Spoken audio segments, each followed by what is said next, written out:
नमस्कार, जोहार दोस्तों। एसपी हिस्ट्री क्लासेस में आपका स्वागत है और मैं सुनील पंडित आपका एडुकेटर लेकर आया हूं एक सिविक्स का महत्वपूर्ण प्रैक्टिस सेट जो सहायक एग्जाम के लिए काफ़ी महत्वपूर्ण है। तो समय को 9 व्यक्त करते हुए शुरू करता हूं प्रैक्टिस सेट। कहता है कि लोकसभा की प्रथम महिला स्पीकर कौन है, यानी जो लोकसभा की पहला महिला स्पीकर है वो कौन है। तो पहला ऑप्शन नंबर ए में सुमित्रा महाजन है, मीरा कुमारी है, बी में है, सी में है प्रतिभा पाटिल है और डी में है सरोजिनी नायडू है। तो यहाँ लोकसभा का अगर प्रथम स्पीकर की बात, महिला स्पीकर की बात किया जाए तो ये आपका मीरा कुमार क्या है, ऑप्शन नंबर बी जो है उसका सही जवाब हो जाएगा मीरा कुमार। नेक्स्ट क्वेश्चन है, देखिए ये जो मीरा कुमार थी ये इसका कार्यकाल था 3/6/2009 से लेकर 2014 था। चलिए नेक्स्ट क्वेश्चन की बात करें कि राज्यसभा में निर्वाचित सदस्यों की अधिकतम संख्या कितनी, यहाँ देखिए क्या दिया है, अधिकतम संख्या कितनी हो सकती है। किसका, राज्यसभा में निर्वाचित मतलब चुने हुए सदस्यों की संख्या पूछ रहा है। यहाँ निर्वाचित कितने हो सकती है, ये नहीं कि राष्ट्रपति द्वारा मनोनीत सदस्य। तो देखिए यहाँ ऑप्शन नंबर ए 12 है, बी में है 250, सी में है 233 और डी में है 238।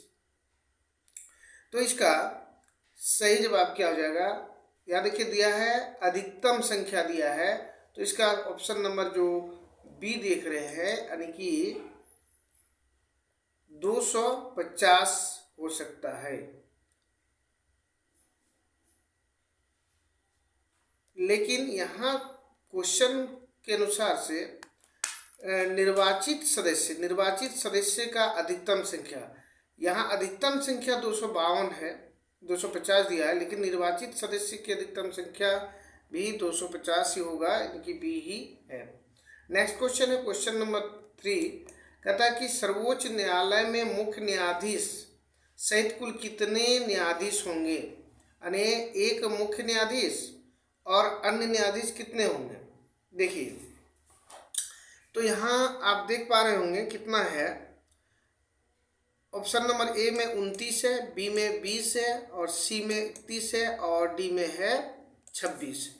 तो यहाँ इसका सही जवाब जो हो जाएगा आपका ऑप्शन नंबर सी सही हो जाएगा। देखिए इसका पूरा थोड़ा विश्लेषण बताता हूँ कि बहुत कोई कमेंट में बाद में लिखते हैं कि नहीं इतना ही होगा उतना ही होगा। तो देखिए यहाँ 21 फरवरी 2008 को केंद्रीय मंत्रिमंडल ने एक महत्वपूर्ण निर्णय में, मतलब केंद्रीय मंत्रिमंडल में एक निर्णय लिया गया जिसमें से निर्णय क्या लिया कि उच्चतम न्यायालय में न्यायाधीशों की संख्या पूर्व की मतलब कितना 1986 ईस्वी से 26 से बढ़ाकर 31, मतलब 1986 में कितना था, इसका टोटल 26 था, 1986 में 26 था, लेकिन ये बढ़ा दिया गया आपको 26 से बढ़ाकर 31 कर दिया। मुख्य न्यायाधीश सहित मतलब 30 अन्य और एक मुख्य न्यायाधीश यानी 31 हो गया। और ये जो है उच्चतम न्यायालय की गठन का प्रावधान किसमें है, तो अनुच्छेद 124 में, किसमें है 124 में है, 124 में है। ये उच्चतम न्यायालय संबंधित गठन की संख्या जो है अनुच्छेद 124 में है। और वर्तमान में सर्वोच्च न्यायालय के मुख्य न्यायाधीश सहित कितनी संख्या है 31, यानी ये पहले कितना था 26 था, अभी बढ़ा के इसको आगे कर दिया। नेक्स्ट क्वेश्चन की बात करें, क्वेश्चन नंबर 4 देखते हैं। ये रहा आपकी स्क्रीन पर, कहता है कानून के शासन का विचार किसने दिया, यानी कानून का जो शासन है इसका विचार किसने दिया था। कानून के शासन का विचार जो दिया था वह किसने दिया था, doctor B R Ambedkar, doctor Bhimrao Ambedkar ने दिया था। बी में है ए बी डायसी ने दिया था, सी में है बेंथम ने दिया था और डी में है एच जे लॉस्की ने दिया था। तो ये चारों में से इसका सही जवाब क्या हो जाएगा?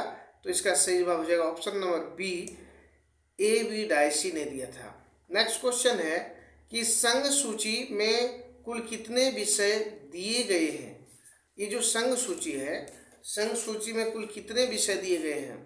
ऑप्शन नंबर ए आप देख पा रहे होंगे 100, बी में दिया है 97 और सी में दिया है आपका 66 और डी में दिया है 47। यहाँ देखिए संघ सूची में कुल कितने विषय दिए गए हैं, तो यहाँ इसका सही जवाब क्या हो जाएगा? 97 विषय दिए गए हैं। नेक्स्ट क्वेश्चन की बात करें, क्वेश्चन नंबर 6 कि भारतीय संघात्मक व्यवस्था में अवशिष्ट शक्तियाँ किसके पास है? यानी कि भारत की जो संघ व्यवस्था है उसमें अवशिष्ट शक्तियाँ किसके पास है ना? तो यहाँ आप देख पा रहे होंगे, कहता है नंबर ए सर्वोच्च न्यायालय के पास, बी विधानसभा के पास, सी राष्ट्रपति के पास और डी संसद के पास। तो ये जो संसद है इसके पास ही अवशिष्ट शक्तियाँ है। नेक्स्ट क्वेश्चन की बात करें, क्वेश्चन नंबर 7 देख पा रहे होंगे कि भारत में निम्नलिखित में से किसके अंतर्गत पंचायती राज प्रणाली की व्याख्या की गई है? तो ये मौलिक अधिकार, मौलिक कर्तव्य, राज्य के नीति निर्देशक सिद्धांत और चुनाव आयोग अधिनियम। तो इसका सही जवाब क्या हो जाएगा? इसका सही जवाब हो जाएगा ऑप्शन नंबर सी, राज्य के नीति निर्देशक सिद्धांत। नेक्स्ट क्वेश्चन की बात करें, क्वेश्चन नंबर 8, तो देख पा रहे होंगे कि राज्य के जो चुनाव आयुक्त की नियुक्ति कौन करता है? राज्य का जो चुनाव आयुक्त होता है उसकी नियुक्ति कौन करता है?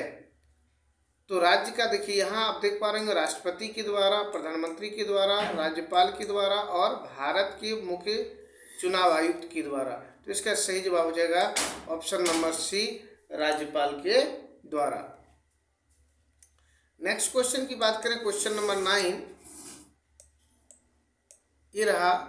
देख पा रहे होंगे कि एक व्यक्ति द्वारा घर में टेलीफोन लगवाने के लिए आवेदन दिया गया, 2 माह बीत जाने पर भी घर में टेलीफोन नहीं लगा।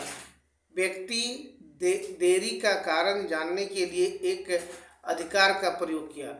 ये किसका अधिकार का प्रयोग करेगा? राजनीतिक अधिकार का? ये तो होगा ही नहीं।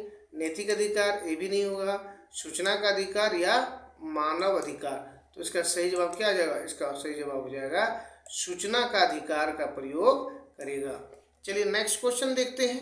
तो नेक्स्ट क्वेश्चन के लिए हमें पेज जो है चेंज करना पड़ेगा और देखिए ये रहा आपका पेज दूसरा और क्वेश्चन आ गया आपका स्क्रीन पे देख सकते हैं।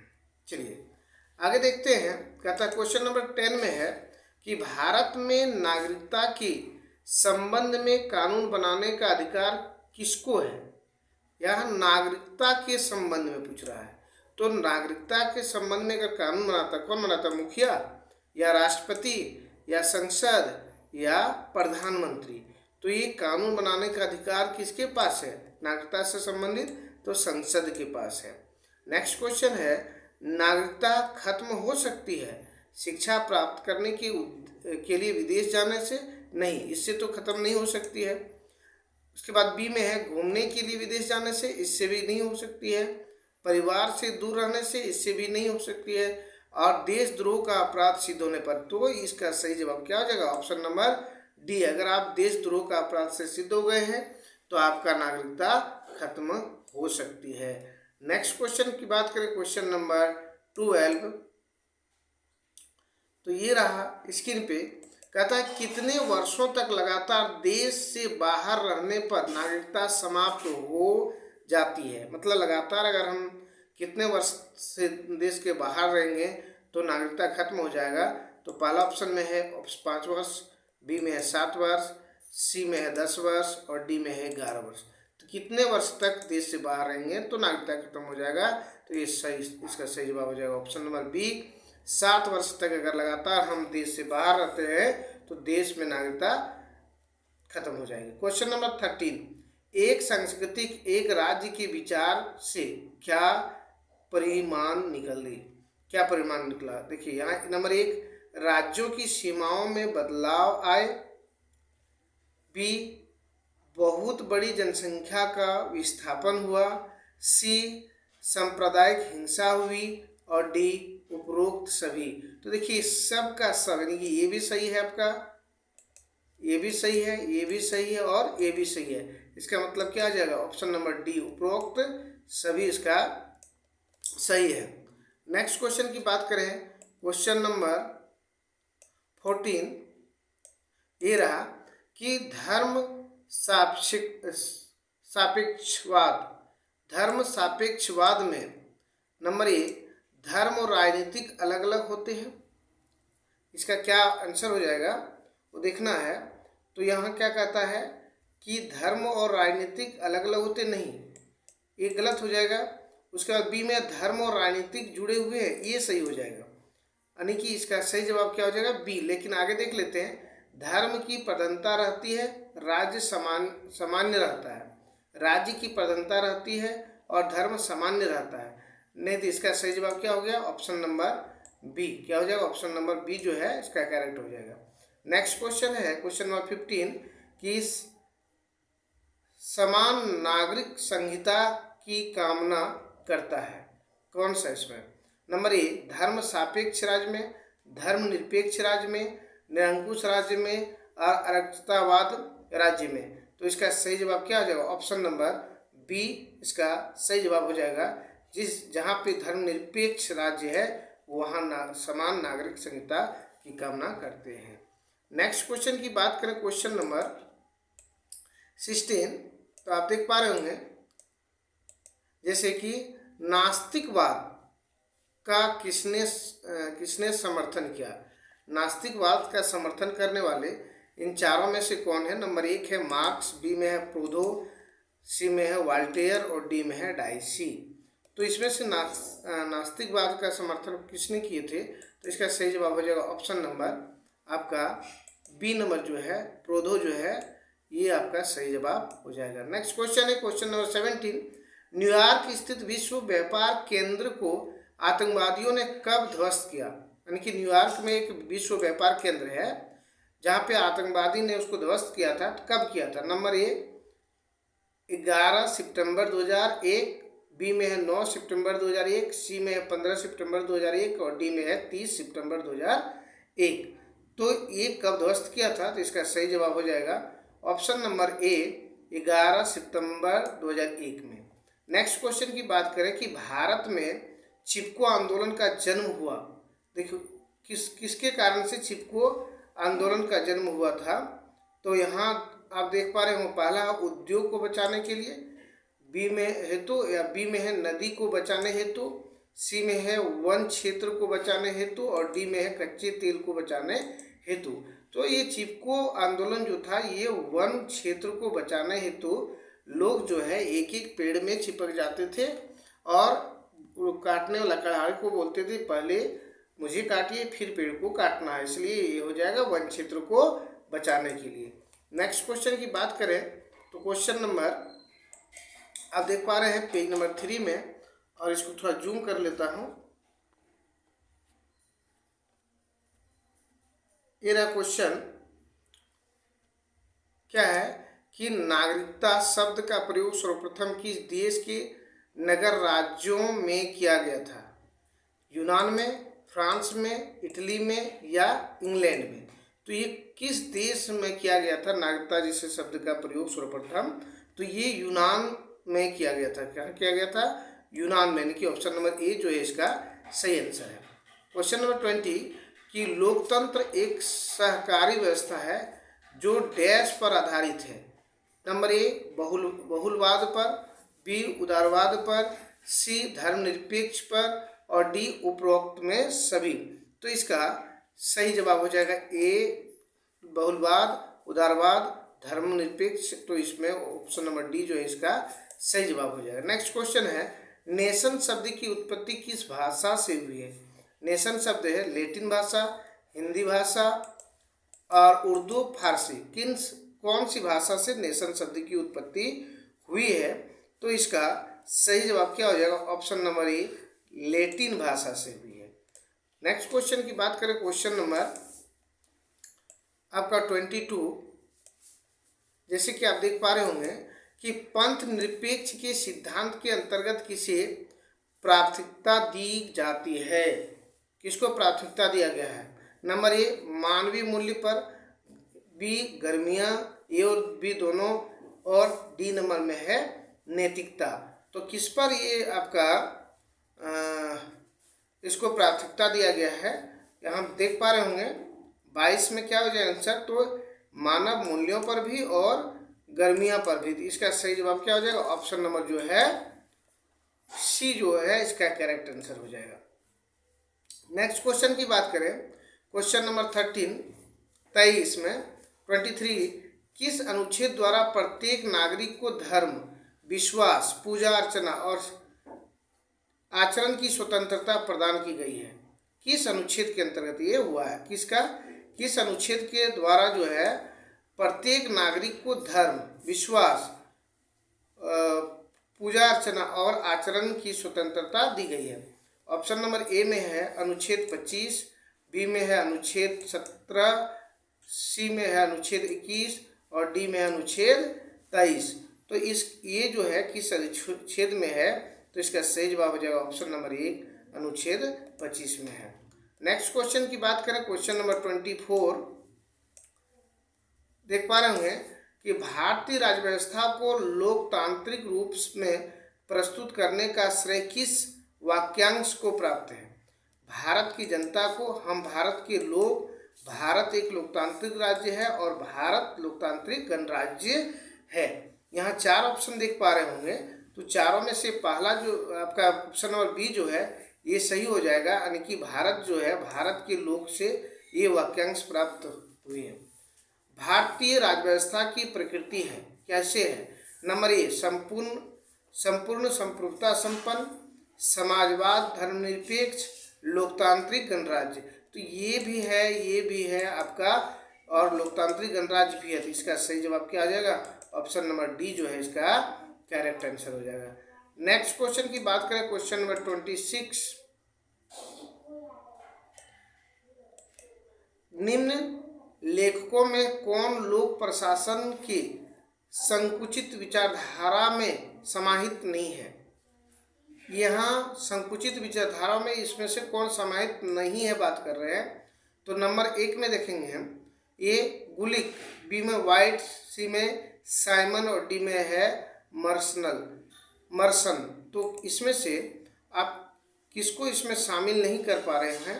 तो यहाँ हम आपका सही जवाब हो जाएगा ऑप्शन नंबर सी। क्या हो जाएगा? ऑप्शन नंबर सी।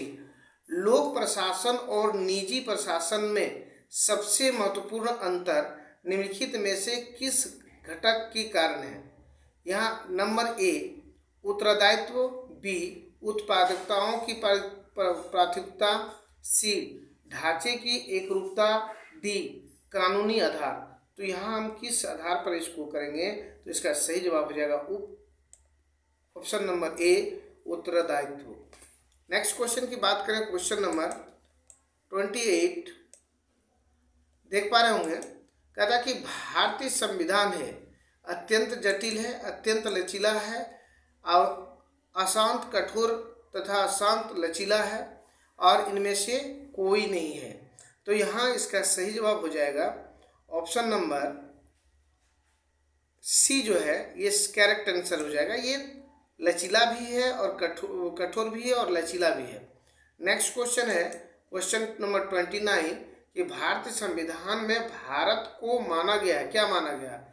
अर्ध संघ इकाई यानी कि राज्यों का संघ और स्वतंत्र राज्यों का संघ, इनमें से कोई नहीं। तो इसको माना गया इकाइयों यानी कि राज्यों का संघ माना गया है। और ये संविधान का जो भाग 1 है उसमें अनुच्छेद 1 में ही कहा गया है कि भारत राज्यों का संघ है। तो आज जो है 29 महत्वपूर्ण क्वेश्चन था जो एग्जाम की दृष्टि से काफ़ी अच्छा है और वीडियो अगर अच्छा लगा है तो वीडियो को लाइक, शेयर एंड कमेंट जरूर कीजिएगा। और आप चैनल पर अगर पहली बार है तो चैनल को सब्सक्राइब कर लीजिएगा। चलिए मिलते हैं नेक्स्ट वीडियो में, तब तक के लिए धन्यवाद। जय हिंद, जय भारत।